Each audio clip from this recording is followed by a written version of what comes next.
बिस्मिल्लाहिर्रहमानिर्रहीम। अमल सफरी बैग उठाए इंतहाई थके चेहरे के साथ उस अपार्टमेंट के बाहर खड़ी थी, जिसके दरवाजे पर लगे ताले को उसका खाविंद पिछले 8 मिनट से खोलने की कोशिश कर रहा था। शायद उसके लॉक में कोई मसला था। वो उलझ कर सोचने लगी। वो अपने हैंड बैग की स्ट्रिप को एक कंधे से दूसरे कंधे पर डालते डालते अब थक चुकी थी। फिर उकताकर उसने वो बैग मैले फर्श पर रख दिया कि जहां पर रखने का उसका दिल आमादा नहीं हो पा रहा था, लेकिन मजबूरी थी कि वो बहुत थक चुकी थी। अचानक ही दरवाजा खुल गया और वो शुक्र के कलमे पढ़कर अंदर दाखिल हुई ही थी कि फ्लैट से आती बदबू और ताफुन का भभोका उसके नथनों से टकराया और उसका दिल मतली करने लगा। मालिक के मकान ने उन्हें बताया ये फ्लैट काफी अरसा से बंद था, लेकिन इस फ्लैट की कद आमद खिड़कियों को देखकर अमल को सुकून का एहसास हुआ कि अगर इसकी खिड़कियां खुली रहें तो ये फ्लैट काफी रोशन और हवादार होगा।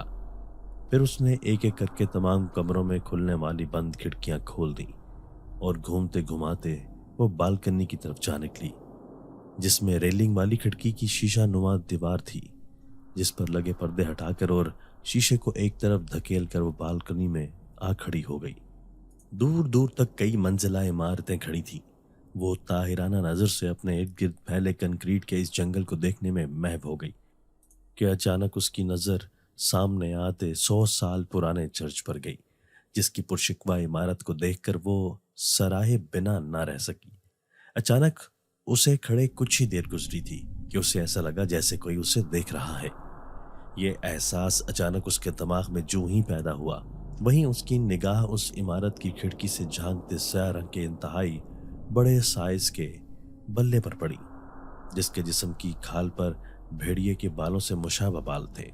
इस तरह की नायाब बिल्लियां अफ्रीका के कदीम जंगलों में तो हो सकती हैं, लेकिन इस चर्च में उन्हें देखकर अमल की आंखों में हैरत उमड़ आई। उसे बिल्लियां बहुत पसंद थी, मगर जाने क्यों वो इस सब्ज पुर इसरार आंखों वाले बिल्ले को देखकर मुस्कुरा भी न सकी, जो बेहद सुकून से टिकटिकी बांधे उसे ही देखे जा रहा था। अमल की निगाहें उससे टकराई तो एक पल को उसकी रीढ़ की हड्डी में सनसनाहट पैदा होने लगी और फिर उसे अपने ही बाजुओं के रोंगटे खड़े होते हुए महसूस होने लगे।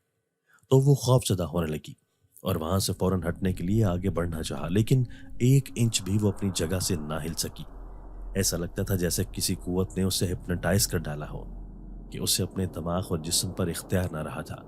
अलबत्ता दिल ही दिल में वो अपनी इस कैफियत से लड़ रही थी कि आखिर वो उसी जगह जमकर क्यों खड़ी है, वो यहाँ से जाती क्यों नहीं, लेकिन उसका जिस्म और दिमाग उसकी कोई बात सुनने और मानने को आमादा नहीं हो रहा था।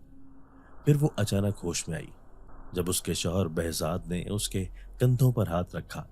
तो वो बुरी तरह से डर कर पीछे मुड़ी तो उसके शौहर की आंखों में हल्का हल्का गुस्सा देखकर वो परेशान हो गई।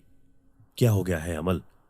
किस वक्त से आवाज दे रहा हूं और तुम यहाँ खड़ी हो? वो खफा खफा लहजे में बोला। तो अमल जैसे होश की दुनिया में आ गई। ओह सॉरी, ध्यान नहीं रहा, वो शर्मिंदा लहजे में बोली। ध्यान कहाँ है तुम्हारा? बहजाद के लहजे में छुपे तंज को वो पी गई और फिर मुस्कुराते हुए बोली, माफ कर दें, गलती हो गई सरकार। उसने शरारत से कान पकड़ लिए। अच्छा चले, मैं चाय बनाती हूँ, वो उसका मूड बहाल करने के लिए बोली और फिर तेजी से किचन की तरफ बढ़ी। किचन के तमाम बर्तन कॉटन के डब्बे में पैक थे। उसने फटाफट वो डब्बा खोला जिसके ऊपर उसने मोटे काले मार्कर से किचन के बर्तन लिख रखा था, ताकि डब्बे में मौजूद चीजों की निशानदही रहे और फिर वो मतलूबा अशिया जल्द निकाल सके।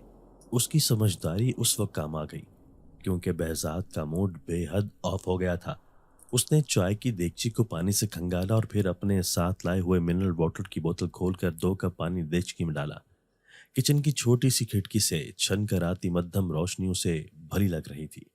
उसने चूल्हा जलाया और पानी उबलने का इंतजार करते हुए वो गुनगुनाने लगी कि दफातन उसे ये एहसास हुआ कि जैसे खिड़की के पास कोई खड़ा हो। उसने पलट कर देखा, लेकिन वहां कोई न था। वो आहिस्ता आहिस्ता कदमों से खिड़की के पास गई, जिसकी ग्रिल मजबूत लगी हुई थी। यहां से भी चर्च दिखाई देता था। उसने चाहते हुए भी वहां देखा तो उसे वो पुरस्रार बिल्ला दिखाई न दिया। तो उसने सुख का सांस लिया, क्योंकि जो ही पलटकर चूल्हे की तरफ आई तो उसे ऐसा लगा जैसे कोई उसके पीछे पीछे चल रहा हो। یہ خیال اس قدر اس کے ذہن پر حاوی ہو گیا کہ وہ یکدم پیچھے پلٹی، لیکن سوائے کھڑکی سے آتی سرسراتی ہوا کے کچھ نہ تھا، اور اپنے دل پر ہاتھ رکھ کر کچھ پل ایسے ہی کھڑی رہی کہ پھر چائے کے لیے ابلتے پانی نے اس کی توجہ اپنی طرف موڑی۔ عمل نے فٹافٹ پتی چینی کاٹن کے ڈبے سے نکال کر ابلتے پانی میں ڈالی، اور ساتھ ہی ساتھ الائچی کے کچھ ثابت دانے بھی خوشبو کے لیے ڈال دیے۔ پیکٹ والا دودھ ڈال کر اس نے چائے کو دم دے دیا، اور پھر ہینڈ بیگ سے بسکٹ نکال کر ترتیب سے پلیٹ میں رکھے اور پلیٹ کو اٹھا کر ٹرے میں رکھ دیا۔ چائے اچھی طرح سے دم ہو چکی تھی۔ اس نے چھلنی سے چھان کر چائے کپوں میں ڈالی، اور پھر چائے بسکٹ کی ٹرے اٹھا کر وہ بیڈ روم میں بے آواز قدموں سے چل پڑی، جہاں بہزاد ڈبل بیڈ کو جوڑنے میں مصروف تھا۔ اس کا بھاری سامان، جس میں فرنیچر اور الیکٹرانکس کی اشیاء شامل تھیں، ایک دن پہلے ہی اس فلیٹ میں آ چکی تھی، اس لیے انہیں آج یہاں آنے میں کسی قسم کی کوئی پریشانی کا سامنا نہ کرنا پڑا۔ بس وہ اپنے ساتھ صرف کراکری اور کپڑے سے بھرے بیگ لے کر آئے تھے۔ بیڈ پر میٹرس ڈالنے کے بعد بہزاد آڑھا ترچھا ہو کر لیٹ گیا، تو عمل شاور لے کر گیلے ٹاول میں لپٹے ان کے قریب ہی بیٹھ کر ان کے گھنے بالوں میں انگلیاں پھیرنے لگی۔ بہزاد، وہ چیری لہجے میں بولی، تو بہزاد نے اس کی طرف سوالیہ نظروں سے دیکھا۔ آپ کا شکریہ کہ آپ مجھے اپنے ساتھ لے آئے۔ یہ کہتے کہتے اس کا گلا روندھ گیا، اور وہ اس کے چوڑے سینے پر سر رکھ کر رونے لگی، تو بہزاد اس کے گیلے بالوں کو سہلانے لگا، تو ایک عالم بے خودی میں اس کی آنکھیں بند ہونے لگی۔ اچانک بہزاد اٹھ کر اس کے نزدیک آنے ہی لگا تھا کہ شدید بدبو ان دونوں کو محسوس ہوئی، تو وہ دونوں ہی چونک کر ایک دوسرے کی طرف دیکھنے لگے، اور پھر کمرے کی طرف منہ کر کے دائیں بائیں دیکھنے لگے کہ یہ بو کہاں سے آ رہی ہے۔ بو اتنی شدید تھی کہ وہ اپنی اپنی جگہ سے اٹھ کر کھڑے ہو گئے۔ شاید باہر سے آ رہی ہوگی، یہ کہہ کر بہزاد نے آگے بڑھ کر کھڑکی بند کر دی، لیکن جتنی تیزی سے وہ بو آئی تھی اتنی ہی تیزی سے وہ ختم بھی ہو گئی۔ کھڑکی بند کر کے جو ہی بہزاد اس کے قریب آنے لگا، تو تبھی انتہائی بھیانک بلی کے رونے کی آواز پر وہ دونوں ایک دوسرے سے جلدی سے علیحدہ ہو گئے، اور پریشان نظروں سے ایک دوسرے کو دیکھنے لگے۔ یہ انتہائی تیز آواز اس قدر بھیانک اور خوفناک تھی، جو رات کی تاریکی کا سینہ چیر کر انہیں خوفزدہ کر رہی تھی۔ عمل کے ڈرنے کی وجہ تو سمجھ میں آتی تھی کہ عورت ذات تو ہوتی ہی کمزور دل کی مالک ہے، لیکن اس آواز پر بہزاد بھی کچھ گھبراہٹ کا شکار ہو گیا۔ یہ بات عمل کے لیے بہت باعث تشویش تھی۔ جو ہی بہزاد اس آواز کو کھوجنے کے لیے کمرے سے باہر نکلنے لگا ہی تھا کہ اس آواز کا آنا بند ہو گیا۔ بہزاد نے عمل کی طرف دیکھا، جو ابھی بھی سہمی سہمی کھڑی ہوئی تھی۔ پریشان نہیں ہو، بلیاں تو روتی رہتی ہیں، بہزاد نے اسے تسلی دی، لیکن میں نے آج تک کبھی بلیوں کو اتنے خوفناک انداز میں روتے ہوئے نہیں دیکھا۔ بلیوں کا رونا اچھا تو نہیں ہوتا بہزاد۔ اوہ کم آن عمل، کیا فضول باتیں پرانے زمانے کی دادیوں کی طرح کرنے لگی ہو۔ چھوڑو ان باتوں کو، تمہیں بھوک لگ رہی ہوگی، میں جا کر کھانا لے کر آتا ہوں۔ بہزاد کی بات پر عمل نے چونک کر اس کی طرف دیکھا۔ نہیں بہزاد، اس کی ضرورت نہیں ہے، میں کھانا بنا کر لاتی ہوں، آپ بیٹھیں۔ میں گرم کر کے لاتی ہوں، اور کچن میں گئی، اور بیف قورمہ ہاٹ پاٹ سے نکالنے کے لیے اس نے جو ہی ڈھکن کھولا تو یہ دیکھ کر اس کے اوسان خطا ہو گئے کہ سالن میں گوشت کی ایک بوٹی بھی نہ تھی، لیکن سالن موجود تھا۔ وہ ابھی ہاتھ میں ہاٹ پاٹ کا ڈھکن لیے حیران و پریشان کھڑی ہی تھی کہ بہزاد بھی کچن میں آ گیا۔ ہاں بھائی بیگم، کیا بنایا ویسے؟ خوشبو تو بہت مزے کی آ رہی ہے۔ تو عمل اس کی طرف مڑی اور کہنے لگی، یہ دیکھیں سالن موجود ہے، لیکن اس کے اندر کوئی بوٹی نہیں ہے۔ یہ کیا ماجرا ہے؟ میری سمجھ میں تو کچھ بھی نہیں آ رہا، بلکہ سچ پوچھے تو مجھے اب ہلکا ہلکا ڈر لگنے لگا ہے۔ تو بہزاد اس ڈری سہمی لڑکی کی باتیں سن کر ہنسنے لگا۔ ارے بھائی، تم نے ضرور قورمے کا تڑکا بنایا ہوگا، لیکن بیچ میں گوشت ڈالنا بھول گئی ہوگی، سمپل۔ وہ ہنسا تو عمل انتہائی سنجیدگی سے اسے دیکھنے لگی۔ آج کام کا بوجھ بھی تو بہت زیادہ تھا، تم بھول گئی ہوگی، تو اس میں اتنی پریشان ہونے والی کیا بات ہے؟ وہ پھر ہنسا تو عمل چڑ گئی۔ بہزاد، آپ کو ہر وقت مذاق کی سوچتی ہے، وہ منہ بناتے ہوئے بولی۔ آپ کا کیا خیال ہے کہ جو سالن بنانے میں میرے 2 گھنٹے صرف ہوئے، اسے بناتے وقت میں یہی بھول جاؤں گی کہ اس میں گوشت بھی ڈالنا ہے یا نہیں؟ ویسے کمال کی باتیں نہیں کرتے آپ، وہ بھویں اچکا کر پریشانی سے بولی۔ ایسا کیسے ہو سکتا ہے؟ میں نے اپنے ہاتھوں سے قورمہ بنایا، اور اب اس میں گوشت کا نام و نشان نہ ہو۔ وہ مسلسل الجھ رہی تھی۔ اچھا بھائی ٹھیک ہے، اب موجود ہے وہ تو دے دو، بھوک سے جان نکل رہی ہے، یا اگر تم کہتی ہو تو میں بازار سے لے آتا ہوں۔ نہیں نہیں بہزاد، ضرورت نہیں ہے بازار جانے کی، بس جو ہے وہ ہم دونوں کے لیے کافی ہے۔ پھر اس نے پلاؤ نکالا تو یہ دیکھ کر حیران رہ گئی۔ कि पुलाव में भी कोई बोटी मौजूद नहीं है, लेकिन उसने उसका जिक्र behzad से करना मुनासिब नहीं समझा। बल्कि खामोशी के साथ उसने पुलाव जल्दी जल्दी से गर्म किया, लेकिन उसका दिमाग अभी तक इस बात को मानने के लिए तैयार नहीं था कि वो गोश्त डालना ही भूल जाए। वो इतनी भुलक्कड़ तो नहीं, और पुलाव भी गोश्त के बगैर वो कैसे बना सकती है? दोनों ही सालन बनाने में एक जैसी गलती कैसे हो गई? वो बार बार इसी नुक्ते पर सोचे जा रही थी। उसने किचन में ही खाने की मेज और 2 कुर्सियां रखी थी ताकि आराम से बैठकर यहाँ खाना खाया जा सके। वो तेज तेज हाथ चला रही थी। टेबल पर उसने फटाफट पानी की बोतल और गिलास रखा। फिर खाना गर्म करने के बाद उसने प्लेटों में पुलाव निकाला और साथ ही कौरमे का सालन भी रख दिया। लेकिन उसकी भूख बिल्कुल मर चुकी थी, मगर behzad के सामने वो कुछ भी जाहिर होना न देना चाहती थी। खाना खत्म होने के बाद उसने कहवा रखा और behzad टीवी ऑन करके न्यूज़ देखने लगा कि अचानक उसके मोबाइल पर बेल बजने लगी। अमल धड़कते दिल के साथ किचन से निकली तो ये देखकर उसकी सांसें अटकने लगी कि behzad घर से बाहर जाने की तैयारी कर रहा है, और साथ ही फ़ोन पर उसने अपने आने की इत्तला भी कर दी। जो ही उसने फ़ोन बंद किया तो अमल ने उससे पूछा कि आप इस वक्त कहाँ जा रहे हैं?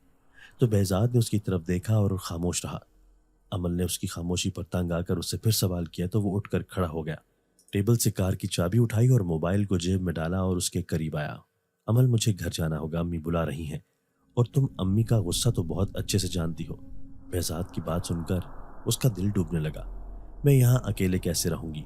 वो तड़प कर बोली। behzad, आप मुझे इस नई जगह रात के इस पहर यहाँ छोड़कर कैसे जा सकते हैं? उसकी बड़ी बड़ी आंखें आंसुओं से लबरेज हो गई। मैं खुशी से नहीं जा रहा अमल, तुम जानती हो कि मुझे घर से अम्मी ने कॉल की है और वो सख्त गुस्से में है और मुझे बुला रही हैं, इसलिए मेरा जाना ज़रूरी है। आप सच क्यों नहीं बोलते? ये क्यों नहीं कहते कि आपको अपनी पहली बीवी और बच्चों की याद सता रही है और आप उनकी इजाज़त के बगैर यहाँ कोई रात मेरे साथ बसर नहीं कर सकते? कभी कभी मुझे अपना आप ऐसा लगता है कि जैसे मैं आपकी बीवी नहीं बल्कि आपकी रखेल हूँ। उसके पास बस अपनी वक्त गुजारी के लिए आते हैं। बंद करो बकवास। behzad धाड़ा, ये क्या गलीज बातें कर रही हो? क्या तुम्हें ये बाजारी बातें सूट करती हैं? behzad ने गुस्से से कहा तो अमल पहली बार उसके गुस्से की परवाह किए बगैर उसके सामने तनकर खड़ी हो गई। आखिर कब तक आप मुझे मेरे ही ससुराल में अपना जायज़ मुकाम देने में नाकाम रहेंगे behzad? हमने शादी की है, कोई गुनाह नहीं किया कि आप अपने घर वालों से इस तरह से अपना और मेरा रिश्ता छुपाते फिर रहे हैं। ओफो, तुम पागल हो गई हो। कोई भी बात तुम्हें समझाना बिल्कुल बेकार है। तुम दरअसल मेरे मसाइल समझती ही नहीं हो। हटो मेरे रास्ते से। behzad उसे एक तरफ धक्का देते हुए तेजी से मेन दरवाजे की तरफ बढ़ा और उसे खोलकर पूरी कुव्वत के साथ दरवाज़ा बंद कर दिया। अमल दौड़कर दरवाजे के पास गई। दरवाज़ा खोलकर सीढ़ियों की तरफ दौड़ी, जहां से behzad कई कई सीढ़ियां तेजी से उतरते हुए उसकी नज़रों से ओझल होता जा रहा था। वो उसे आवाज़ें देती रह गई, लेकिन वो सुनी अनसुनी करता चला गया। तो अमल किसी हारे हुए जुआरी की तरह फ्लैट के अंदर दाखिल हुई और दरवाज़ा अंदर से अच्छी तरह लॉक करने के बाद वहीं दरवाजे से लगकर ज़मीन पर बैठ गई और घुटनों पे सर रख कर रोने लगी। वो behzad को पाकर भी अधूरी थी, और ये अधूरापन शायद उसकी ज़िंदगी का सबसे कड़वा सच था। उसके अंदर का हब्स बढ़ने लगा तो वो अपने आंसू साफ करते हुए उठी और शीशे का डोर खोलकर वो बालकनी में आ गई। आसमान पर पूरे चांद की रोशनी फैली हुई थी। आंसू पलकों की बाढ़ तोड़कर उसके गालों को भिगोने लगे। वो बड़ी हसरत से चांद की तरफ देखने लगी कि अचानक उसे लगा जैसे कोई उसे देख रहा है। उसकी निगाह खुद ब खुद चर्च की तरफ गई तो वो खौफजदा सी हो गई। अंधेरी की वजह से वो बिल्ला तो नजर नहीं आ रहा था, लेकिन 2 सब्ज आंखें बहुत तेज चमक रही थी। उसकी नजरें उस सब्ज रोशनी पर जैसे जम सी गईं, और फिर उसे लगा जैसे ये रोशनी उसके करीब आ रही हो। वो घबरा गई और अचानक उसकी जबान पर सूरह बकरा जारी हो गई तो उसे लगा जैसे अल्लाह ने उसे थाम लिया हो। अब दिल के खौफ से लापरवाह वो तिलावत किए जा रही थी। वो हाफिज़ कुरान थी, और अक्सर जब उसके दिल पर बोझ बढ़ जाता तो वो अल्लाह की याद में यूं ही डूब जाती। अगली सुबह उसकी आंख किचन में गिलास गिरने पर खुल गई। वो उस वक्त घर में अकेली थी। उसकी नजर दीवार गिर घड़ी पर गई तो दिन के 11 बज रहे थे। या अल्लाह, मैं इतनी देर सोती रही। वो हड़बड़ा कर उठी और फिर मोबाइल देखा। शायद behzad का मैसेज आया हो, लेकिन उसे मायूसी हुई। वो अपने खुले बालों का जोड़ा बनाते हुए किचन की तरफ भागी तो देखा कि कोई गिलास भी नहीं टूटा हुआ था। तो फिर ये आवाज कैसी थी? पूरा किचन छान मारा लेकिन उसे कुछ न मिला। तो उसने काफी के लिए पानी चूल्हे पर रखा और आंच धीमी कर दी। लेकिन उसका जहन अभी भी गिलास गिरने की आवाज़ पर अटका हुआ था। फ्लैट में हब्स और गर्मी का राज था। उसने शावर लेने का सोचा और बाथरूम में चली गई। अचानक फ्लैट का दरवाज़ा जोर से धड़धड़ाया। इस वक्त कौन हो सकता है? उसने शावर बंद किया और कपड़े पहनने लगी। दरवाज़ा जोरदार अंदाज में मुसलसल पीटा जा रहा था, तो वो तेज़ी से बाहर निकली। दरवाजे तक पहुंचने तक दस्तक की जोरदार आवाज़ें आ रही थी, लेकिन जूं ही उसने दरवाज़ा खोला तो सामने कोई नहीं खड़ा था। उसने सर बाहर निकाल कर राहदारी में झांका तो वहां किसी जी रूह की मौजूदगी के आसार नजर नहीं आ रहे थे। उसने परेशानी से दरवाज़ा बंद किया। बाथरूम में जाकर दोबारा शावर लेने लगी तो उसमें हिम्मत नहीं हो रही थी कि वो किचन में चली आए। आंच तेज की और काफी का मग तैयार करने लगी तो एकदम उसे अपनी गर्दन पर किसी की गर्म सांसें महसूस हुई। तो वो गर्दन पर हाथ रखकर पीछे मुड़ी और खौफजदा नजरों से दाएं बाएं किचन में देखने लगी। अचानक उससे अपने पैरों में पहनी पाजेब बजने की आवाज आई तो वो खौफजदा होकर अपने पाँव की तरफ देखने लगी, क्योंकि उसे बाकायदा ये महसूस हो रहा था कि जैसे किसी ने उसकी पाजेब उंगली से छुई हो। वो धड़कते दिल के साथ 2 कदम पीछे हटी कि अचानक किचन के दरवाजे पर उसे किसी नौजवान का साया गुजरते नजर आया तो उसके मुंह से चीख निकलते निकलते रह गई। वो मुंह पर हाथ रखे वहीं खड़ी की खड़ी रह गई। डर के मारे उसके कदम जम से गए। उसने काफी वहीं छोड़ी और दौड़ते हुए बेडरूम में आई और behzad को कॉल मिलाने लगी, लेकिन behzad का फोन बंद जा रहा था। वो बेड के किनारे जमीन पर बैठकर सिसकियां लेते हुए रोने लगी। कहाँ हो behzad? देखो मुझे डर लग रहा है, आ जाओ जल्दी से। वो दोनों हाथ अपने मुंह पर रखकर रोने लगी। काश अम्मी अब्बू आप लोग अल्लाह ताला के पास जाने की जल्दी ना करते। उसने सिसकते हुए अपने वालिदैन को याद किया और फिर ना जाने कब तक वो यूं ही सहमी सिमटी अपने घुटनों पर हाथ रखे बैठी रही कि उसे लगा जैसे किसी ने इंतहाई शफकत से उसके सर पर हाथ रखा हो। उसने हड़बड़ाकर अपना सर जूं ही उठाया, लेकिन उसे मलगजे अंधेरे में कोई नजर न आया। अचानक बाहर मौसम के तेवर खतरनाक होने लगे। बादल जोर जोर से गरजने लगे और ठंडी हवा चलने लगी। वो आहिस्ता से उठी और बालकनी में चली आई। बाहर रिमझिम बारिश शुरू हो चुकी थी। कभी उसे बारिश का मौसम बेहद पसंद था, लेकिन आज ये सिर्फ दिल को बोझल करने का बायस बनता था। वो काफी देर से यहाँ खड़ी थी। उसका अंदर फ्लैट में जाने का दिल नहीं कर रहा था। उसे बाकायदा ये महसूस होने लगा था कि इस फ्लैट में उसके अलावा भी कोई है, कोई ऐसा जो उसे नुकसान तो नहीं पहुंचाना चाहता, लेकिन उसकी ठीक ठाक मौजूदगी महसूस करने के बाद हिम्मत नहीं हो रही थी कि अंदर जाया जाए। लेकिन आखिर वो यहाँ पर कितनी देर मजीद बैठ सकती थी? उसे भूख भी लग रही थी। तभी उसने सोचा, ये खौफ तन्हाई के खौफ से तो बड़ा नहीं। और फिर वो आयतुल कुर्सी पढ़ते हुए अंदर की तरफ बढ़ी। ये अमल की behzad के साथ दूसरी शादी थी। शादी से पहले अमल और behzad स्कूल से कॉलेज तक एक दूसरे के क्लास फेलो रहे और वो दिलो जान से एक दूसरे को चाहते थे। behzad अलबत्ता शिया मसलक से था, जबकि अमल का ताल्लुक सुन्नी मसलक से था। कॉलेज खत्म होने के आखिरी दिन behzad ने अपने घर वालों से अमल के हवाले से अपनी पसंदीदगी का इजहार किया तो उसके वालिदैन इंतहाई हैरान और फिर परेशान हो गए, क्योंकि वो अपने खानदान से बाहर शादी करना ही नहीं चाहते थे। इसलिए वो इस रिश्ते के लिए कतन राजी ना हुए। लेकिन फिर अपने इकलौते बेटे की जिद के आगे हार मानते हुए मजबूर होकर रिश्ता लेने अमल के घर पहुंच गए। अमल एक मतवसत घराने से ताल्लुक रखती थी, लेकिन behzad एक मजबूत सियासी बैकग्राउंड खानदान का वाहिद चश्मो चराग था। उसकी वालिदा बड़ी बेगम अपनी प्राडो से उस छोटे से मोहल्ले की गली में गाड़ी का दरवाजा खोलकर उतरी तो यहाँ कई घरों के दरवाजों से झांकती माल्यदार खातून के चेहरे पर हैरत सी उमड़ आई, जबकि behzad की वालिदा बड़ी बेगम के चेहरे पर बेजारी ही बेजारी उतरी हुई थी। उन्होंने घूर कर सख्त नजरों से behzad को देखा कि वो उन्हें किस जगह लेकर आ गया है। behzad उनकी नजरों का मतलब अच्छी तरह समझ रहा था, इसलिए उसने अपनी निगाहें फेर ली।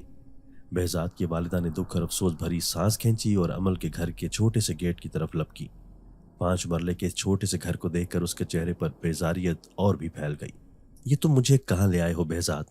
वो झुल्लाते हुए सरगोशियाना अंदाज में बोली तो behzad ने सर खुजाते हुए दूसरी तरफ खामोशी से देखने में ही आफियत समझी। तो वो फिर बोली, हमने तो कभी नौकर भी ऐसे मोहल्लों से नहीं लिए, वो भी नस्ल देखकर नस्ल दर नस्ल रखे जाते हैं। उनके लहजे में दबा दबा गुरूर था। behzad ने मलतजी नजरों से अपनी माँ की तरफ देखा और अपने होंठों पर उंगली रखकर चुप रहने का इशारा किया तो बड़ी बेगम ने गुस्से से दूसरी तरफ देखना शुरू कर दिया। अचानक गेट खुला तो सामने खड़ी अमल के वालिद प्रोफेसर अमजद हुसैन ने उन्हें मुस्कुराते चेहरे के साथ इंतहाई पुरतपाक अंदाज में अंदर आने को कहा और खुशी खिलाकी से उन्हें अपने ड्राइंग रूम का रास्ता दिखाते हुए आगे बढ़े और फिर उन्हें ड्राइंग रूम में बिठाकर वो घर के अंदरूनी हिस्से में चले गए। behzad نے اپنی والدہ بڑی بیگم کی طرف دیکھا کہ جن کا تو بس نہیں چل رہا تھا کہ وہ اٹھ کر یہاں سے بھاگ جائیں۔ وہ شدید ٹینشن میں تھا، بار بار اپنی والدہ کے چہرے کی طرف دیکھتا جو غصے، جھنجھلاہٹ اور بیزاریت کا نمونہ تھا۔ اچانک اس نے اپنی والدہ کے چہرے پر مسکراہٹ دیکھی اور پھر ان کی نظروں کی سیدھ میں اس نے ادھر دیکھا تو اپنی والدہ کے مسکرانے کی وجہ سمجھ آ گئی، کیونکہ ڈرائنگ روم کے دروازے سے امل ٹھنڈے مشروبات کی ٹرے اٹھائے نرم چہرے کے ساتھ اندر داخل ہو رہی تھی۔ بہزاد نے سر موڑ کر اپنی امی کی طرف دیکھا تو وہ بھی اس کی طرف دیکھ کر مسکرانے لگی اور داد طلب نظروں سے اسے دیکھ کر سر ہلایا، جو اس بات کی طرف اشارہ تھا کہ انہیں بھی عمل پسند آ گئی ہے اور اس کی خوبصورتی نے اس کی ماں کے دل کو اپنی طرف موہ لیا تھا۔ وہ دل ہی دل میں اپنے اللہ کا شکر ادا کرنے لگا کہ جس نے اس کی یہ مشکل آسان کر دی۔ بڑی بیگم نے عمل کو اپنے پاس بٹھایا اور اسے دھیمے دھیمے انداز میں باتیں کرنے لگیں۔ وہ عمل کے ساتھ اتنی جلدی گھل مل گئیں کہ لگتا تھا جیسے وہ ایک دوسرے کو جنم جنم سے جانتی ہوں۔ تھوڑی دیر بعد ہی عمل کی پوری فیملی ڈرائنگ روم میں جمع ہو گئی۔ عمل کی فیملی نے بہزاد اور اس کی والدہ بڑی بیگم کی آؤ بھگت کرنے میں کوئی کمی نہ چھوڑی۔ چائے کا آخری گھونٹ بھرتے ہوئے بہزاد کی والدہ نے عمل کے والدین کی طرف دیکھا اور کہا کہ آج سے عمل ان کی بیٹی ہے، اگر انہیں اعتراض نہیں تو وہ انگوٹھی کی رسم پوری کرنا چاہتی ہیں۔ عمل کے والدین کو بھلا کیا اعتراض ہو سکتا تھا؟ انہوں نے خوش دلی سے اس پرپوزل کو قبول کر لیا تو بہزاد کی والدہ نے اپنے پرس میں سے ہیرے کی بیش قیمت انگوٹھی نکال کر عمل کی انگلی میں پہنا دی اور عمل کے ماتھے پر بوسہ دیا۔ پھر عمل کے سر سے انہوں نے کئی پیسے بار کر ٹیبل پر رکھے اور عمل کی والدہ کی طرف دیکھ کر کہا کہ یہ غریبوں میں تقسیم کر دیجیے گا، صدقہ دینا اچھا ہوتا ہے۔ تو عمل کی والدہ نے سر ہلاتے ہوئے اس بات کی تائید کی۔ یہ چھوٹی سی ملاقات دونوں گھرانوں میں بے پناہ خوشیاں لے کر آئی۔ عمل اور بہزاد دونوں ہی بہت خوش تھے کہ بالآخر ان کی محبت سرخرو ہو گئی اور وہ ایک دن جلد ایک دوسرے کے سنگ موجود ہوں گے کہ اچانک ان کی خوشیوں کو جیسے کسی کی نظر لگ گئی ہو۔ عمل اور بہزاد کے نکاح کی تیاریاں عروج پر تھیں۔ شادی کے کارڈ بڑھ چکے تھے کہ اسی دوران بہزاد کے والدین کو پتہ چلا کہ عمل کا تعلق سنی مسلک سے ہے تو وہ شاک کی حالت میں آ گئے اور انہوں نے بہزاد سے اس بارے میں پوچھا تو وہ آئیں بائیں شائیں کرنے لگا۔ بہزاد کے والدین عمل کے والدین سے ہنگامی بنیادوں پر ملاقات کی اور فوراً ہی اس رشتے سے انکار کر دیا اور کہا کہ وہ اپنے مسلک کے علاوہ کسی دوسرے مسلک میں شادی کسی صورت نہیں کر سکتے، بلکہ وہ تو اپنے خاندان سے بھی باہر شادی کا تصور نہیں کرتے، لیکن چونکہ اکلوتا بیٹا ہونے کی وجہ سے وہ اس کی ضد کے آگے مجبور ہو گئے تھے، اس لیے وہ رشتہ لینے آ گئے۔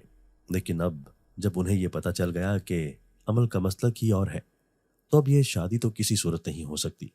عمل کے والدین کے لیے یہ صورتحال انتہائی تکلیف دہ تھی، کیونکہ پورے خاندان میں رشتہ داروں اور محلے داروں میں شادی کے کارڈ تقسیم ہو چکے تھے اور عین شادی کے وقت رشتے کا ختم ہو جانا دراصل ان کے لیے بہت بڑی بے عزتی کی بات تھی۔ اور اب جب یہ رشتہ ختم ہو گیا تھا تو یہ ان کی اکلوتی بیٹی کے لیے بھی بہت بڑی بدنامی کا باعث تھا کہ اب لوگ بغیر جھجک کے پوچھتے کہ آخر اتنا عرصہ منگنی رہی اور انہیں اتنی بڑی بات کا پہلے علم کیوں نہیں ہوا تھا۔ یہ بہت بڑا سوالیہ نشان تھا۔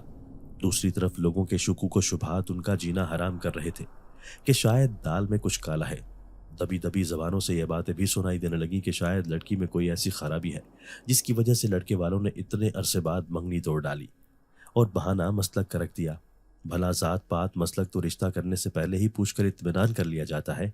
یقیناً لڑکے والوں کو ایسی کوئی بات پتہ چلی ہے کہ جس کی وجہ سے ان کا دل ہی لڑکی کی طرف سے خراب ہو گیا ہے، اسی وجہ سے انہوں نے عین وقت انکار کر ڈالا۔ بس جتنے منہ اتنی باتیں۔ لوگ تو پہلے ہی عمل کے اتنے بڑے گھرانے میں شادی ہونے کو ہضم نہیں کر رہے تھے۔ حسد جلن انہیں جینے نہیں دے رہا تھا، لیکن جو ہی عمل کی منگنی ٹوٹی تو لوگوں نے انہیں نہ صرف منہ پر باتیں بنانا شروع کر دی بلکہ اپنے جلے دل کے پھپھولے بھی پھوڑنے لگے۔ عمل کے والدین چاروں طرف سے اپنی بیٹی کے اوپر لگائے جانے والے الزامات افسوس اور ہمدردی کی آڑ میں برداشت نہیں کر پا رہے تھے اور انہوں نے عمل کی شادی جلد از جلد کرنے کی ٹھان لی۔ لیکن اس سے پہلے ہی انہوں نے یہ محلہ چھوڑ دیا اور پھر خاندان میں آنا جانا بھی ترک کر ڈالا تاکہ وہ ان تکلیف دہ صورتحال سے نہ صرف خود نکلیں بلکہ عمل کو بھی نکال سکیں کہ جو ابھی رشتہ ٹوٹنے کے صدمے سے نہ نکلی تھی اور اب وہ الزامات کی بوچھاڑ کو دیکھ دیکھ کر خوفزدہ رہنے لگی تھی۔ عمل کی زندگی کا سب سے بدترین دن وہ تھا جب اسے پتہ چلا کہ بہزاد کی شادی انہی تاریخوں میں ہو رہی ہے جس میں ان دونوں کی شادی ہوئی تھی۔ یہ خبر کسی قیامت کی طرح عمل پر ٹوٹی۔ وہ اس بات پر حیران تھی کہ جس شخص نے اس کے ساتھ جینے مرنے کے عہد و پیمان کیے تھے وہ اتنی جلدی اسے بھلا کر ایک نئے رشتے میں کیسے بن سکتا ہے۔ وہ اتنا کمزور تو نہیں تھا کہ انکار نہ کر سکتا، حالانکہ کمزور تو لڑکیاں ہوتی ہیں جو انکار نہیں کر سکتی، اپنی بات منوا نہیں سکتی، جبکہ لڑکے تو پیدا ہوتے ہی اتنے با اختیار ہوتے ہیں کہ والدین ان کی پسند ناپسند کا خیال کرتے نہیں تھکتے۔ تو پھر بہزاد اتنی جلد کیسے بے اختیار ہو گیا؟ اپنے والدین کے سامنے سر جھکاتے ہوئے اپنی زندگی کا فیصلہ ان کے ہاتھوں میں ایسے دے کر بیٹھ گیا کہ وہ جب چاہیں جیسے چاہیں اسے اپنی بات منوا رہے ہیں، حالانکہ وہ چاہتا تو راہ فرار اختیار کر سکتا تھا۔ وہ جتنا اس بات کو سوچتی اتنا ہی کرتی جاتی۔ اس کا دل بہزاد کی بے وفائی ماننے کے لیے تیار نہ تھا، لیکن جو کچھ بہزاد کے حوالے سے خبریں اسے مل رہی تھیں وہ بھی تو جھوٹی نہ تھی۔ وہ دن رات انہی سوچوں میں الجھ کر روتے ہوئے اکثر اپنے والدین سے اپنا قصور پوچھتی۔ اس کے والدین کبھی بھی اتنے بے بس نہ ہوئے تھے جتنا وہ اپنی اکلوتی بیٹے کے معاملے میں اب ہو گئے تھے۔ انہیں سمجھ نہیں آ رہی تھی کہ وہ عمل کو اس تکلیف اور صورتحال سے کیسے دور لے جائیں تاکہ وہ جلد ایک نارمل زندگی شروع کرے۔ چنانچہ پروفیسر امجد حسین نے اپنی بیوی کی مشاورت سے ایک مشورہ لیا اور عمل کی جلد از جلد شادی کے لیے اپنے شاگرد سے رجوع کیا، جو کہ بچپن ہی میں یتیم ہو گیا تھا اور جس کی کفالت کی ساری ذمہ داری پروفیسر صاحب نے کسی زمانے میں خود اٹھائی تھی۔ چنانچہ انہوں نے عمل کے سلسلے میں اس سے بات کرنے کی ٹھانی اور ایک منصوبے کے تحت پروفیسر صاحب نے عمل کو اپنی بیگم کے ساتھ سپر مارکیٹ گروسری کے لیے بھیجا تاکہ وہ ذہنی دباؤ سے باہر نکلے، اور دوسرا وہ عمل کو گھر سے بھیج کر اپنے شاگرد رحمان کو گھر بلا کر ساری صورتحال سے آگاہ کر کے اسے عمل کی شادی کی بات کرنا چاہتے تھے۔ لیکن شاید وہ یہ نہیں جانتے تھے کہ عمل وقت سے پہلے ہی گھر آ جائے گی اور اس کی ساری باتیں سن لے گی کہ پروفیسر صاحب کیسے اپنی بیٹی سی شادی کی ریکویسٹ اس سے کرتے ہوئے رو رہے تھے۔ اس کے والدین اس قدر تکلیف میں مبتلا تھے، اس نے کبھی اس حوالے سے تو سوچا ہی نہیں تھا۔ وہ تو بس اپنے ہی دکھوں کو لے کر بیٹھی ہوئی تھی اور اسے دائیں بائیں کوئی بھی نظر نہیں آ رہا تھا۔ اس نے کبھی یہ جاننے کی کوشش ہی نہیں کی کہ اس کے والدین ایک تو زمانے کے ہاتھوں پریشان ہیں اور دوسرا وہ اس کے لیے اس حد تک بے بس ہو گئے ہیں کہ اس کی خوشیوں کے لیے اب بھیک مانگنے سے بھی گریز نہیں کر رہے۔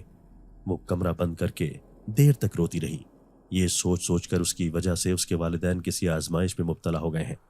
روتے روتے اس نے ایک بات کا تہیہ کر لیا تھا کہ اب وہ اپنے والدین کو مزید رونے نہیں دے گی، بلکہ جہاں تک ہو سکے گا ان کی زندگی میں آسانی لانے کی کوشش کرے گی، اور اب وہ جو کہیں گی اس کو منو ان قبول کر لے گی۔ تبھی جب اس کے والد نے رحمان کا پرپوزل اس کے سامنے رکھا تو اس نے سر جھکا کر اپنے والد کو ہاں کہہ دی۔ اس کی ہاں پر اس کے والدین خوشی سے پھولے نہیں سمائے اور اسے دعاؤں کے حصار میں رحمان کے ساتھ رخصت کر دیا۔ رحمان ایک بہترین شریک حیات کے طور پر اس کی زندگی میں شامل ہوا۔ واقعی والدین جو اولاد کے لیے فیصلہ کرتے ہیں وہی ان کی خوشیوں کا ضامن بن جاتا ہے۔ اس کی شادی کو دوسرا سال تھا جب اس کے والدین یک کے بعد دیگرے فوت ہو گئے۔ اگر رحمان کا ساتھ نہ ہوتا تو شاید وہ بھی خودکشی کر کے حرام موت اپنے گلے لگا چکی ہوتی، لیکن اس کے والدین نے جاتے جاتے اسے رحمان جیسا تحفہ دے دیا کہ جس کے کندھے پر سر رکھ کر وہ اپنا دل ہلکا کر سکتی تھی۔ لیکن قدرت کو کچھ اور ہی منظور تھا، اس لیے ایک اور امتحان اس کے سامنے کھڑا ہوا جب ایک دن رحمان کا روڈ ایکسیڈنٹ ہو گیا اور اس نے موقع پر ہی دم توڑ دیا تو اس پر دکھوں کے پہاڑ ٹوٹ پڑے۔ عمل اس بھری دنیا میں بالکل تنہا ہو گئی۔ وہ اور رحمان کرائے کے گھر میں رہتے تھے، اس لیے وہ جلد ہی کرائے کا یہ گھر چھوڑ کر اپنے امی ابو کے گھر چلی گئی جو اس کے ابو نے ریٹائرمنٹ کے بعد خرید لیا تھا، اور اپنی زندگی ہی میں عمل کے نام کر دیا اور اس کے نام کا اکاؤنٹ بھی بینک میں کھلوا دیا تاکہ وہ زندگی کے کسی مرحلے پر پیسوں کے حوالے سے پریشان نہ ہو۔ عمل نے وقت گزاری کے لیے سٹی کیمپس میں بطور ٹیچر ملازمت اختیار کر لی، کیونکہ اسے لگتا تھا کہ اگر وہ مزید گھر میں اسی طرح بیکار اور فارغ رہی تو کہیں پاگل نہ ہو جائے۔ ایک دن اسکول میں تقریب انعامات کے سلسلے میں بلائے گئے مہمان خصوصی کے طور پر جب اس نے بہزاد کو دیکھا تو اسے اپنی آنکھوں پر یقین ہی نہ آیا۔ وہ اسٹیج پر کھڑے ہو کر مائک ہاتھ میں لیے گمسم کھڑی تھی۔ اسے کچھ سمجھ نہیں آ رہا تھا کہ وہ کیا بولے۔ جب وائس پرنسپل نے گلا کھنگارتے ہوئے اسے متوجہ کیا تو اس نے بے ربط انداز میں چند جملے بولنے کے بعد مائک دوسرے ٹیچر کے حوالے کر دیا اور خود اسٹیج سے اتر کر اسٹاف روم میں آئی اور اپنی ضروری چیزیں لے کر وہ اسکول سے باہر نکل آئی۔ سڑک پر پہنچ کر وہ رکشے کا انتظار کر رہی تھی کہ اچانک ایک گاڑی اس کے پاس رکی تو وہ چونک گئی۔ فرنٹ کا شیشہ جب نیچے ہوا تو اس نے دیکھا کہ ڈرائیونگ سیٹ پر بہزاد بیٹھا ہوا ہے۔ بہزاد کو دیکھنے پر اس کی دل کی دھڑکنیں بے ترتیب ہوئیں۔ وہ وہاں سے جانا چاہتی تھی کہ بہزاد نے فرنٹ سیٹ کا دروازہ کھول دیا اور انتہائی ملتجی لہجے میں اسے بیٹھنے کو کہا تو وہ نہ چاہتے ہوئے بھی بیٹھ گئی۔ بہزاد کے لہجے میں وہی وارفتگی تھی، کچھ بھی تو نہ بدلا تھا۔ باتوں باتوں میں اس نے بتایا کہ اس کی شادی کو 4 سال ہو گئے ہیں اور وہ दो प्यारे प्यारे बच्चों का बाप भी बन गया है, लेकिन उसकी ज़िंदगी में जो खला अमल की वजह से आया है वो अब तक पूरा नहीं हो सका। उसने बताया कि वो अमल को भूलने के लिए बहुत कोशिश करता रहा, लेकिन उसे भूलना उसके बस में ना था। और जब उसे अमल की ज़िंदगी में होने वाले हादसात का पता चला तो वो बहुत दुखी हुआ। वो अमल की ज़िंदगी में आने वाले हर दुख के ज़िम्मेदार खुद को कहता रहा कि वो कमज़ोर था, अपनी माँ के सामने डटकर खड़ा ना हो सका। तो अमल ने उसे खुद को इल्ज़ाम देने से बाज रखना चाहा और साफ साफ कह दिया कि शायद हमारी किस्मत में ऐसा ही लिखा था। वो दोनों काफ़ी देर तक माजी में होने वाली अपनी तकलीफ़ों पर आंसू बहाते रहे। फिर behज़ाद ने अचानक ही उसे प्रपोज कर दिया तो वो भौंचका कर रह गई और फिर टूटे लहजे में बोली, तो क्या आपकी अम्मी अब मान जाएंगी? बल्कि अब तो ज़्यादा रुकावट है, आपकी बीवी है, बच्चे हैं, तुम तो नहीं हो ना? behज़ाद ने उसकी बात काट कर कहा। तो अमल को अपना दिल रुकता हुआ महसूस हुआ, तो वो मजीद उसके सामने मज़ाहमत कर ही ना सकी और उसने हाँ कर दी, क्योंकि वो खुद भी अपनी गुमशुदा मोहब्बत को यूं सामने देखकर पिघल सी गई। उन्होंने कोर्ट में जाकर निकाह कर लिया। अमल को लगा कि वो कोर्ट से सीधा उसे अपने घर लेकर जाएगा, लेकिन जब वो उसे उसके वालिदैन के घर ले जाने लगा तो अमल को बहुत हैरानगी हुई और उसने behज़ाद को कड़ी नज़रों से देखा। मैं अपने वालिदैन के घर नहीं रहना चाहती, मुझे आप अपने घर लेकर जाएं। तो behज़ाद ने कहा कि अभी वो अपनी शादी को खुफिया रखना चाहता है, मौका देखकर वो अपने घर में अपनी शादी का ऐलान करेगा। अभी वैसे भी इलेक्शन के दिन चल रहे हैं और ऐसे में उसके वालिद किसी भी किस्म का कोई भी स्कैंडल अफोर्ड नहीं कर सकेंगे, लिहाजा इस शादी को इलेक्शन तक खुफिया ही रखना है। जब तक मैं घर में अपनी तुमसे शादी के हवाले से हालात साजगार करने की कोशिश आहिस्ता आहिस्ता करता रहूंगा। behज़ाद के दो टोक लहजे पर अमल बुझ सी गई और गहरी चुप होंठों पर सजा ली और बिलाखिर वो अपने वालिदैन के घर आ गई। उनकी शादी को तकरीबन 1 साल हो चुका था, लेकिन behज़ाद ने अभी तक अपने घर वालों से इस शादी को खुफिया ही रखा हुआ था। वो हफ्ते में 2-3 दिन उसके पास आ जाता और यूं वक्त गुजरने लगा। वो उसकी बेपाया मोहब्बत को पाकर खुश थी, इसलिए अमल ने कभी दोबारा ना तो ससुराल जाने की जिद की और ना ही अपनी उस खुफिया शादी को डिस्क्लोज करने के बारे में कभी बहस की। लिहाजा जब behज़ाद को उसके वालिद ने दूसरे शहर अपनी फैक्ट्री की देखभाल करने के लिए भेजा तो behज़ाद उसे भी अपने साथ ही ले गया और यहाँ एक फ्लैट किराए पर लेकर उसे सेट कर दिया, जिस पर अमल को बहुत हैरानगी हुई, क्योंकि इस शहर में behज़ाद की अपनी ज़ाती कोठी थी और वो ये समझी कि वहाँ उसे behज़ाद ले जाएगा। लेकिन जब वो इस 2 कमरे के छोटे से फ्लैट में आई तो उसे उस दिन ये एहसास हुआ कि खुफिया शादी रखकर उसने अपने ही पैरों पर कुल्हाड़ी मार दी है। वो अब behज़ाद से लड़ने लगी कि आखिर कब तक उसे उसका जायज़ मुकाम मिलेगा, वो कब पहली बीवी की तरह उसके खानदान की बहू के तौर पर कबूल की जाएगी। लेकिन behज़ाद एक कान से सुनकर दूसरे कान से निकाल देता। उनके दरमियान आए दिन झगड़े भी होने लगे। तो इसकी वजह यह थी कि behज़ाद महीने में सिर्फ 2 बार आता, चंद हजार उसके हाथ पर रखता और फिर चला जाता। ये अजीब जिंदगी थी। अमल की समझ में कुछ नहीं आ रहा था कि अगर किसी दिन behज़ाद ने उसे चुपके से तलाक दे दी या पैसे देना छोड़ दिए तो वो क्या करेगी।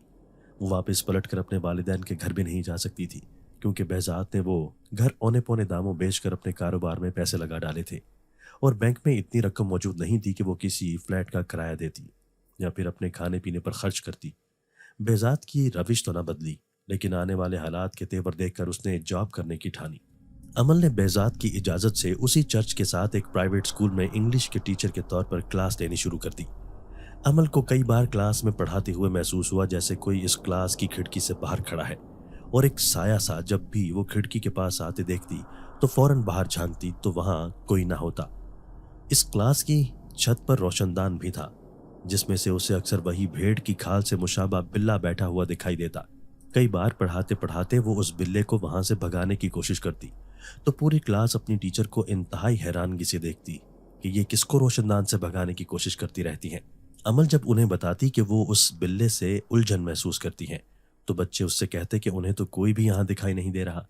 तो ये बात अमल को खौफजदा कर देती। ये कैसे हो सकता है कि बच्चों को वो बिल्ला नजर ना आता हो और सिर्फ उसे दिखाई दे रहा हो। फिर ऐसा हुआ कि वो बिल्ला रोशनदान में बैठा हुआ दिखाई भी देता तो वो खामोश रहती कि कहीं बच्चे उसे पागल न कहना शुरू कर दें।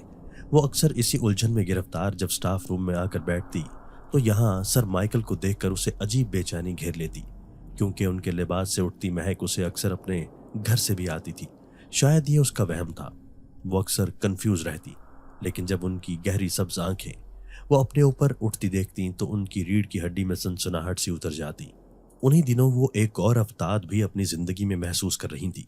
स्कूल का प्रिंसिपल कुछ दिनों से उन पर अल्तफात की बारिश कर रहा था, जिसकी वजह से वो मजीद परेशान रहने लगी। एक दिन उधेड़ उमर प्रिंसिपल ने उन्हें अपने ऑफिस में बुलाया और जो ही वो उसके ऑफिस में दाखिल हुई तो उसने आगे बढ़कर दरवाज़ा लॉक कर लिया। अमल उसके यूं दरवाज़ा बंद करने पर कुछ कहने ही वाली थी कि उसने झपट कर उसको अपने बाजू में ले लिया और फिर वो उसके साथ दस्त दराजी करने लगा। बाप की उम्र के उस शख्स से ऐसी बेहूदगी की उसे उम्मीद न थी। वो शौक की हालत में चली गई कि उसकी इज्जत और वकार का जनाजा दिन दहाड़े इस भेड़िए के हाथों बर्बाद होने वाला है। अचानक प्रिंसिपल ने उसके दुपट्टे पर हाथ डाला ही था कि प्रिंसिपल ने उसका दुपट्टा छोड़कर अपने गले पर हाथ रख लिया। तभी अचानक अमल को अपने इर्द गिर्द खुशबू का हिसार महसूस हुआ। जो ही प्रिंसिपल जमीन पर गिरा तो अमल की आंखें सामने खड़े माइकल से टकराईं, जिसकी सब्ज आंखों में खून उतरा हुआ था। उसने प्रिंसिपल को उठाकर दीवार पर दे मारा।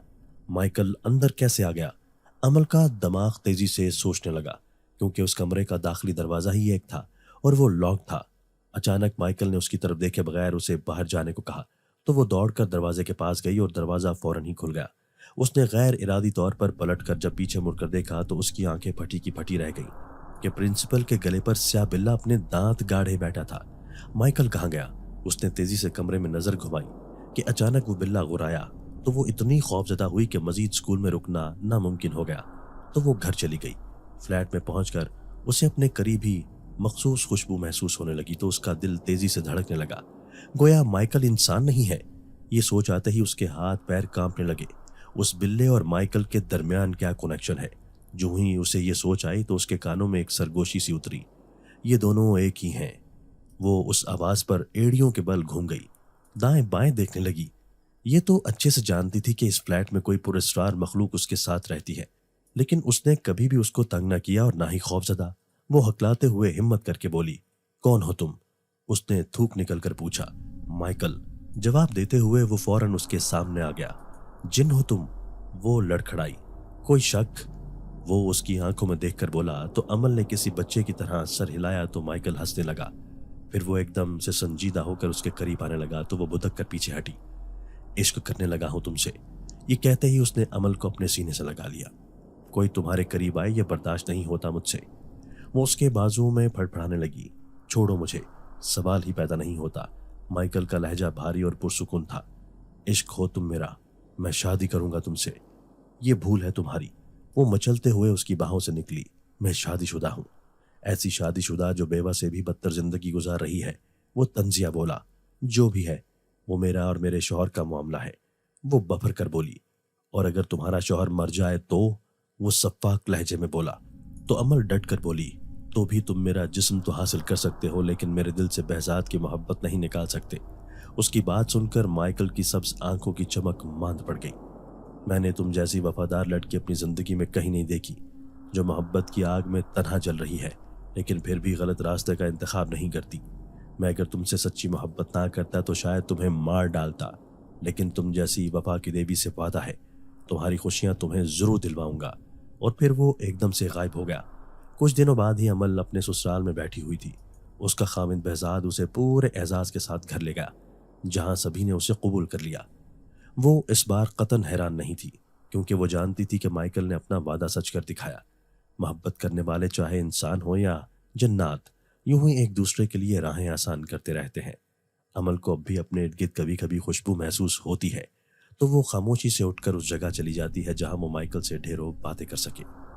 दोस्तों, अगर आपको आज की हमारी ये वीडियो पसंद आई है तो इसे लाइक कीजिए और इसे अपने प्यारों के साथ शेयर जरूर कीजिएगा। और हाँ, अगर आपने अभी तक हमारा चैनल सब्सक्राइब नहीं किया तो हमारा चैनल सब्सक्राइब कर दीजिए और बेल आइकन भी प्रेस कर दीजिए ताकि हमारी हर नई आने वाली वीडियो आपको बर वक्त मिल सके। अल्लाह हाफिज।